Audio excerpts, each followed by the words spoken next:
Салют, друзья! Меня зовут Макс Юн, и вы на моем канале, посвященном ИСБ. Сегодня вы не у меня дома в гостях, сегодня мы вместе пришли в Санкт-Петербургскую школу ИСБ. В своем первом ролике я рассказывал о том, как быть эффективным бойцом бугуртов, при этом не обладая большим ростом и весом. Там я упомянул, что как личное оружие предпочитаю саблю.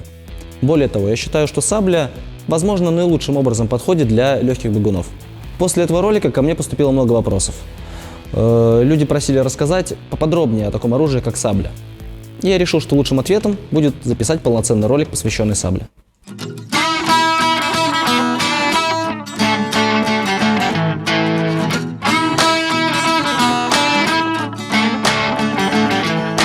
Начнем с описания деталей, которые делают саблю такой особенной.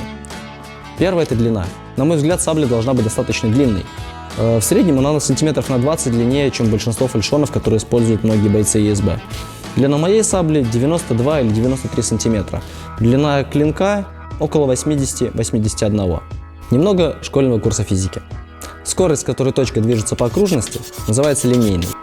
В прошлом ролике я назвал ее угловой, мой косяк, сорян. Так вот, линейная скорость напрямую зависит от радиуса. Что это значит для нас? Это значит, что чем длиннее оружие, с тем большей скоростью движется острие, а значит вся ударная часть. Это обычно последняя треть, либо последняя четверть клинка. Таким образом, чтобы добиться от более легкой сабли удара по силе соизмеримого с ударом фальшиона, нам нужно увеличить ее длину. Теперь рассмотрим рукоять. Как вы видите, у сабли отсутствует навершие. То есть отсутствует кусок железа, который уравновешивает эфес с клинком. Это позволяет сместить точку баланса ближе к острию, как у фальшиона. То есть для одной и той же цели сабля и фальшион делают разные вещи. Фальшион нарастил железо на клинке, а сабля избавился от железа в эфесе. Что еще важно? Сабельная рукоять имеет характерный изгиб к клинку оружия, как бы вынося клинок чуть-чуть вперед относительно оси удержания.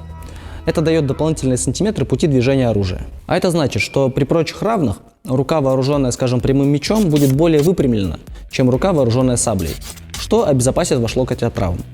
Кроме того, согнутая рука означает, что у вас еще остался некий запас потенциальной энергии, который вы можете перевести в кинетическую, если все-таки решите руку распрямить.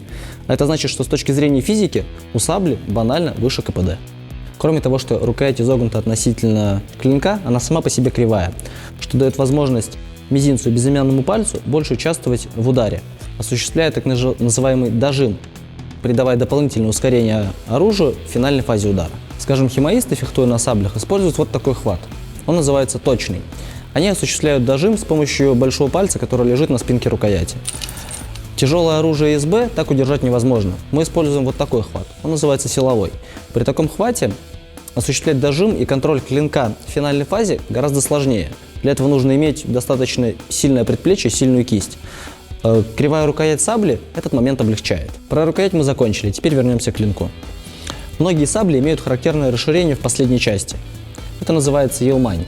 Функции елмани все те же. Она помогает перенести точку баланса ближе к острию. В чем преимущество непосредственно изогнутого клинка?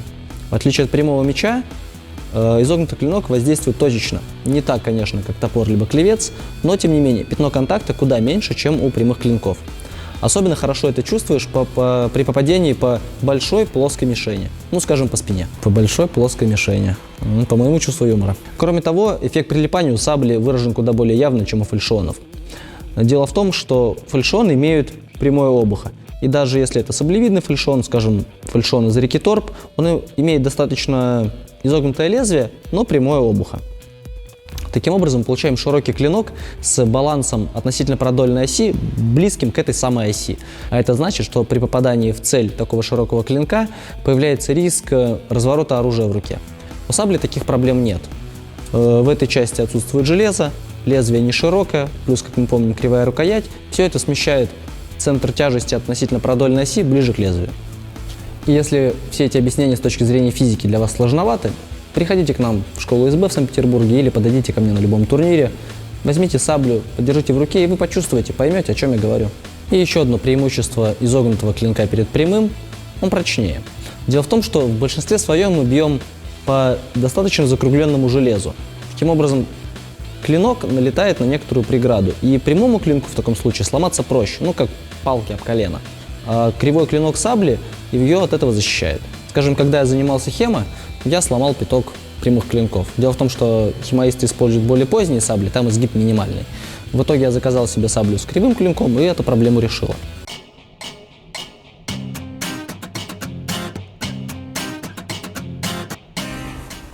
Сабля прилипает и вгрызается в жертву. Это оружие легкое, изящное и пипец какое кровожадное. И в этом, пожалуй, ее главная проблема. Она тяжела в управлении. Отсутствие навершия плюс максимально смещенный к острию баланс требует сильной кисти. Сабля не лучшее оружие для фехтования. Для рубки – да, изумительное, для поединков – нет. Во-первых, после хорошего попадания саблю тяжело вернуть на повторный замах. Гораздо тяжелее, чем фальшион или уж тем более меч. Она действительно прилипает к жертве. Во-вторых, из-за отсутствия навершия в рукояти она постоянно норовит вылететь из руки. Ну вот метафора для понимания. Представьте себе злобного питбуля, который норовит сорваться с цепи, чтобы разорвать жертву. Вот тут что-то типа того. Продолжая аналогию с бойцовским псом, стоит сказать, что сабле нужен поводок. Темляк. Темляк может крепиться как снизу, так и сверху. Я предпочитаю второй вариант. При таком темляке он мало того, что удерживает саблю от побега, так и помогает вам при повторном замахе. Ну что ж, я думаю, что вы убедились. Сабля – отличное оружие для ЕСБ, но она достаточно требовательная. Она требует внимания при изготовлении, нужно соблюсти все те геометрические нюансы, о которых я говорил, и она требовательна к пользователю. Требуются определенные навыки для управления. Возможно, поэтому сабля не самый частый выбор оружия у бойцов ЕСБ. Навскидку я могу вспомнить, что кроме меня саблей пользуются Евгений Беденко и Лукаш Коваль. И то у Коваля скорее саблевидный фальшион. На этом все, друзья.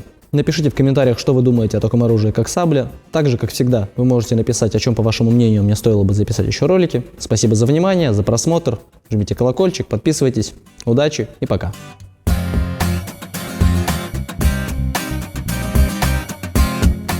В чем преимущество изогнутого клинка? Ну да. До встречи, удачи, жмите колокольчик, подписывайтесь. Та-та!